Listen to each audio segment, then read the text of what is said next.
Hello, Facebookers. Yana coming at you from Recovery Fitness.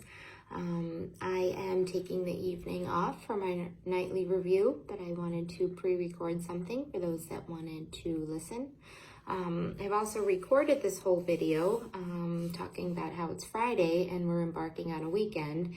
And then I realized it is most definitely not Friday and we are not embarking on the weekend just yet.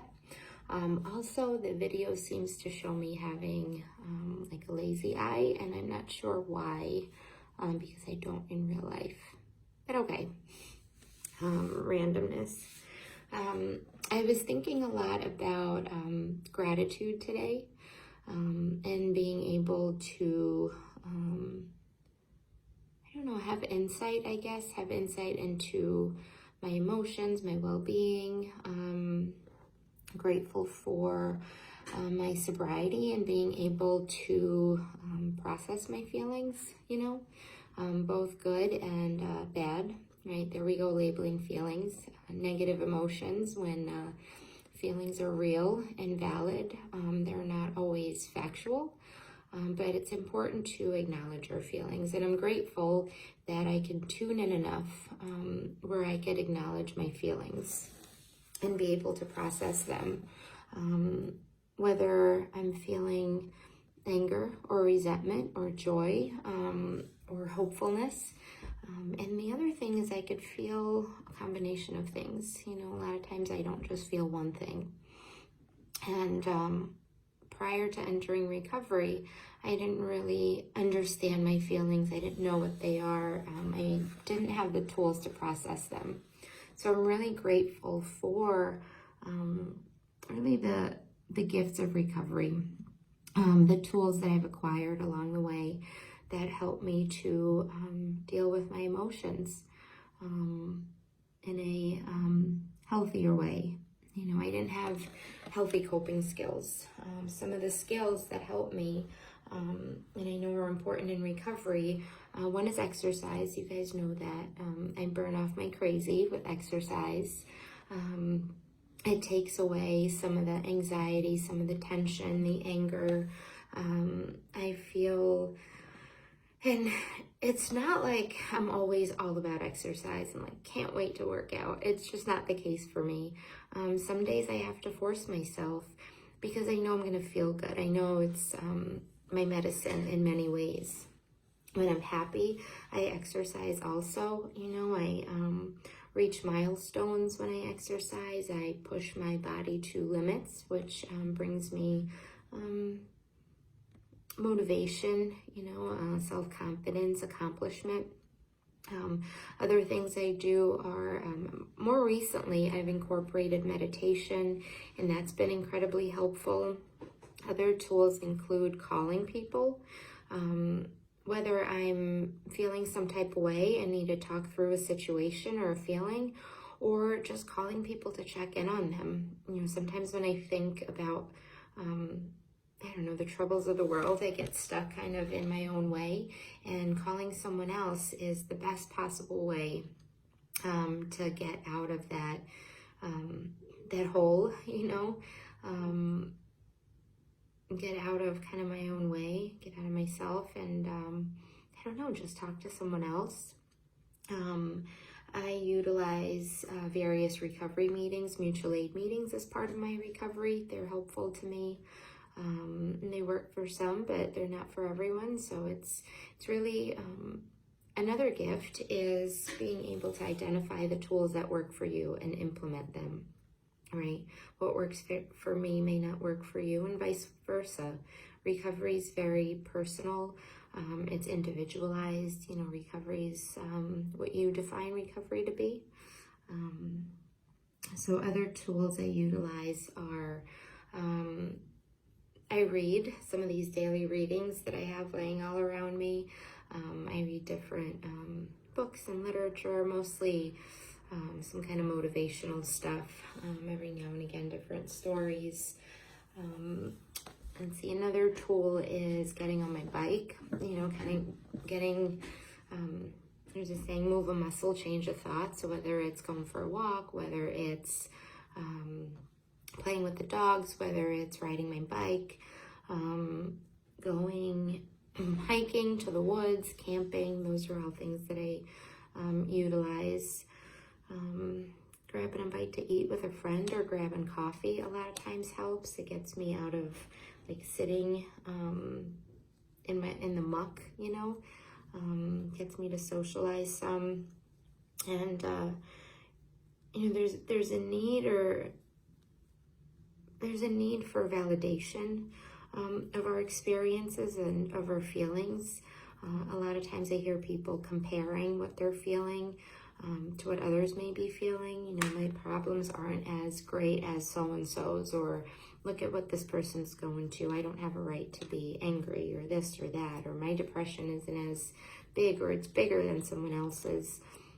But really, our experiences are unique to us, and they're valid to us. And what we're feeling in that moment is valid, right? Those are our experiences. So comparing with other people or other people's reactions just keeps us in the dark, right? In our own darkness. It goes back to not being enough, not having enough, not being worthy of feeling better, all those negative messages that replay in our minds over and over again. So today's reading and Journey to the Heart for May 7th is about anger. Oh, and I actually, I used to see this therapist that had a card in her office, and I know there's like someone famous that said that, but it said, anger is sad's bodyguard.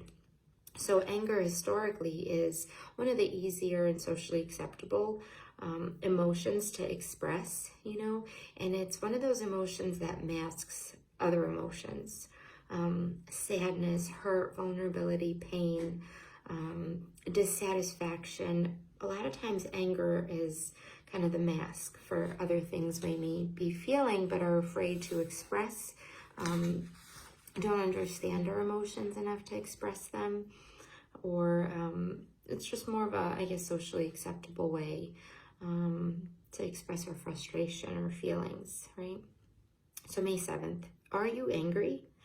Anger ranks high on the list of perplexing, troublesome emotions. We want to be kind and loving, but then suddenly we feel a jolt in our heart, an edge to our voice. Something has been tapped deep inside. It could be a chunk of old anger, something we're not conscious of or safe enough to feel back then. It may be current. Something has come into our life today, and our reaction is anger. Oh no, we may think, this isn't what I need. But denying anger will not bring us joy, right? Denying our emotions does not take them away. If anything, and I think the reading talks about it too, but like when we seek, right, we're seeking to get away from our emotions, to not feel. We turn to drugs and alcohol to numb some of those feelings, to not feel. So the more we run, the more they haunt us. Where, emotions are not to be judged. Our feelings are not to be judged. It's important to acknowledge them, recognize them, see where we're feeling them in our body, in our chest, in our head, in our getting flushed, in our hearts, whatever it may be, in our breath, and let them go. That's like a really simple definition of mindfulness, of being present in this moment. I can't change what I said 2 minutes ago, right? I can't change how I tripped over the words in this book. And I can't change how I'm going to trip up over the words a minute from now. But I can talk to you. I can be here now. I can show up in the present. And that's really what mindfulness speaks to. That's why it's so important. I know it's like a buzzword, mindfulness, but there's even data, there's research beneath mindfulness and its benefits. So hiding it, tucking it away deep inside is not the answer. We may even turn it upon ourselves. Not feeling anger won't make it go away. Its energy will still be there, pounding away inside us, and in subtle ways, pounding away at others too. Right? When we hold it in, a lot of times it comes out sideways. Many of our emotions do.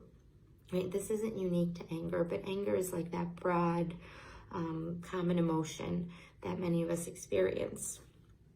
Until we acknowledge our anger, feel it, and release it, it will keep us off balance, on edge, and irritable. We need to give ourselves permission to feel all our emotions, including anger. So we need to be able to feel these things in order, like walk through the anger, walk through the fear, through the anxiety, through whatever it may be. Allow ourselves to feel what we feel. The other part of that, the important part of it, is not to sit in it, not to allow it to fester, not to validate it and let it go without necessarily justifying all the ways in which, right? Because that sort of starts the spin. It starts that cycle of anger coming out sideways, to different people, in different situations. Our emotions sort of